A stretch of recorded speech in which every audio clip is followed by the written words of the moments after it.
Panen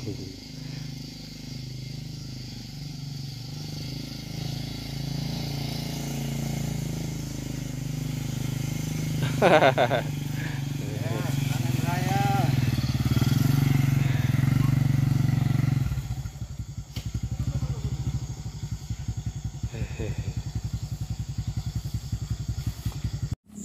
Oke, baiklah, assalamualaikum warahmatullahi wabarakatuh teman-teman. Ini kita panen lagi di lokasi yang di atas ya teman-teman. Lokasi di atas yang beda tempat teman-teman, beda lokasi. Ini dulu asalnya bukan saya yang nanam, bukan saya juga yang punya ya hari itu.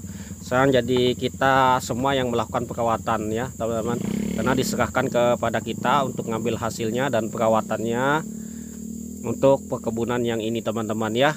Untuk yang satu lokasi ini saya masih punya orang tua, tetapi ini full dia tanam menggunakan sawit abal-abal dan buahnya besar-besar teman-teman ya.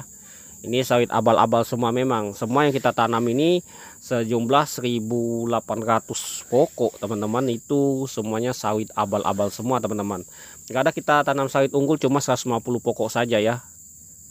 Makanya saya katakan saya ini hidup-hidupnya menggunakan sawit abal-abal. Nah ini untuk berondolannya kita ada tukang pungutnya sendiri ya, karena ada gabungan ibu-ibu dan bapak-bapak ya. Untuk panenan atau perawatan kebun kita, yang karyawan yang kita pakai ya ini saja teman-teman ya.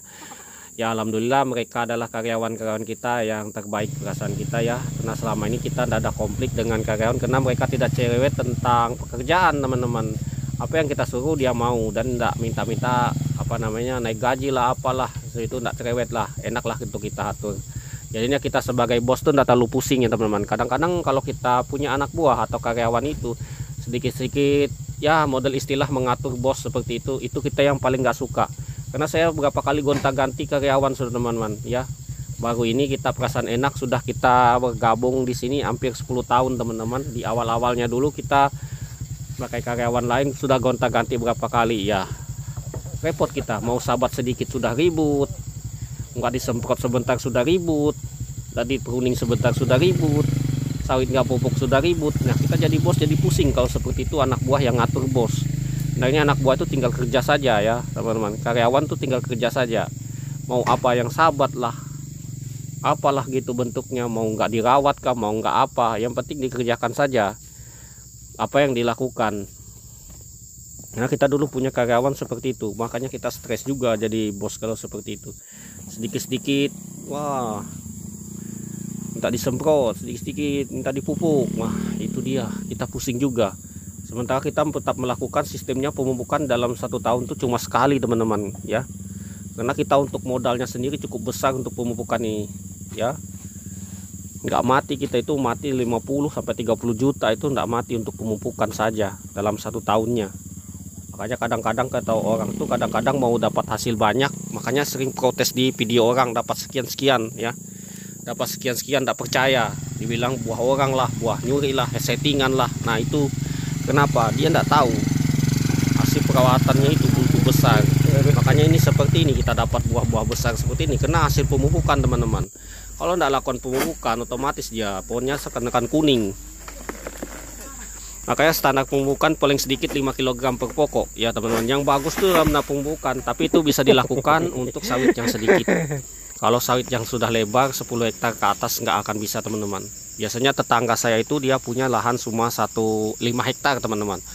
Dia mupuk itu tiap habis panen sekali dia mupuk. Wih lahannya cukup bersih sekali ya teman-teman. Hasil tonasenya itu ya lumayan mantap teman-teman. 5 hektar tuh bisa tembus sampai sekali panen kalau waktu puncak tuh bisa tembus sampai 20 ton apa 15 ton teman-teman ya. Dalam lahan 5 hektar itu bisa tembus waktu panen puncak besar teman-teman. Waktu panen puncak biasanya dia dapat tuh 6 ton ya, dalam 5 hektar tuh 6 ton. Lahan 5 hektar itu ada punya teman saya, tapi pupuknya pakai Mutiara, Kebomas, Urea April atau Nutria. Wah pokoknya pupuknya itu tiap habis panen pokoknya teman-teman. Dia nggak banyak, habis panen tuh cuma cukup satu pokok itu cuma 1 gayung saja, 1 gayung mungkin itu sekitar 1 kilo saja satu pokok, tapi tiap-tiap bulan teman-teman.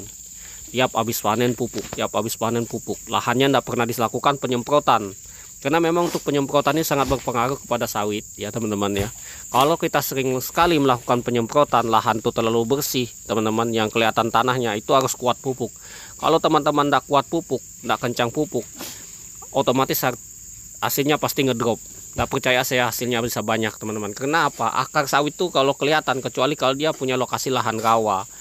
Biasanya lokasi lahan pegunungan, kalau lakukan penyemprotan terus, lakukan lahan bersih, biasanya dia akarnya akan mati terkena obat rumput tadi. Jadinya tumbuh akar baru, dia memulai dari baru, jadinya jadi kuning dan pasokan airnya akan terputus teman-teman, sehingga menimbulkan bunga jantan pada sawit. Biasanya seperti itu. Biasanya lahan yang bagus itu dia tidak pakai semprot, dia pakai mesin ya, mesin rumput, main pangkas saja, tapi pupuknya rutin. Karena saya melihat sendiri di mata kepala saya sendiri, hasilnya sempurna. Makanya punya saya, kalau teman-teman lihat ya, lokasinya sahabat-sahabat seperti ini. Nah, itu sengaja teman-teman ya, sengaja. Karena saya minimal mungkin melakukan penyemprotan teman-teman ya, agar hasilnya tetap terjaga.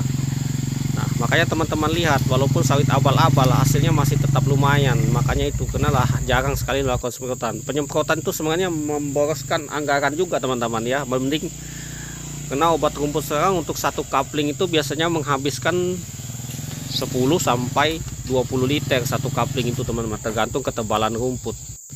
Ya, itu memboroskan anggaran juga. Makanya daripada itu teman-teman kalau mau ya tidak usah disemprot, ditebas saja. Tapi itu untuk lahan yang kecil.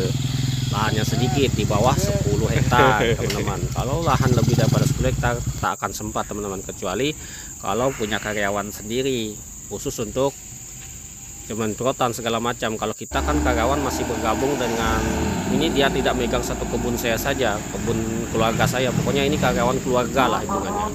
Nah, ini dapatnya kita segini teman-teman.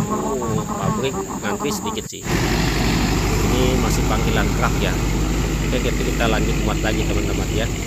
Nah, kita nunggu masuk ke pabrik saja ya. Nah, pabriknya ya, namanya di pabrik namanya ngantri ya. Gelenggangannya mantap teman-teman.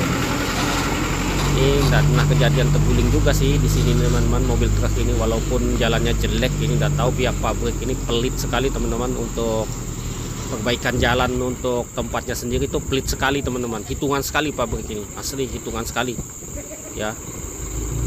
Jalan-jalan masyarakat yang dia injak jarang mau memperbaiki ya, jarang baik. Ini jalan masyarakat ini, bukan jalan di pabrik, cuma di halaman pabrik saja, tidak ada cor-coran. Pelit sekali untuk perbaikan itu, aku bingung juga. Oke, kita lanjut. Nah, ini hasil kembalian teman-teman, ini untuk harga segini.